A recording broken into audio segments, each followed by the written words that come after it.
ভারতে আছে সবথেকে ধীর গতির একটি ট্রেন।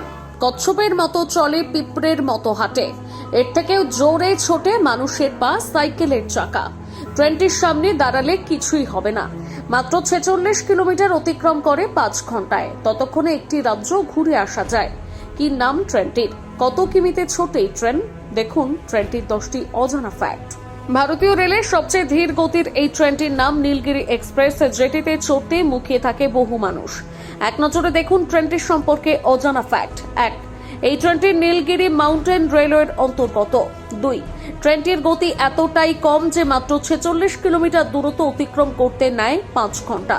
খুব অল্প গতিতে ছোটে, যা কল্পনার বাইরে। 3. সাধারণ ট্রেনের চেয়ে 16 গুণ ধীরে চলে এই ট্রেন। 4.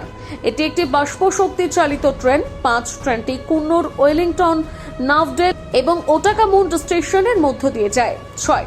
ট্রেনটির বগিগুলো কাঠের তৈরি, রয়েছে বড় বড় জানলা। 7. ট্রেনটিতে চেপে আপনি নীলগিরি পর্বতের সৌন্দর্য উপভোগ করতে পারবেন। 8. এই ট্রেনটির রেলপথ 326 মিটার থেকে 2203 মিটার উচ্চতায় যেতে পারে। 9. ট্রেনটিতে প্রথম ও জেনারেল উভয় ধরনের কোচই রয়েছে। 10. ট্রেনটি মেট্রোপালাম স্টেশন থেকে সকাল 7:10 ছাড়ে। দুপুর 12টায় উটিতে পৌঁছে যাত্রা শেষ করে। ট্রেনটি চড়তে বহু মানুষ দূর দূরান্ত থেকে ছুটে আসে।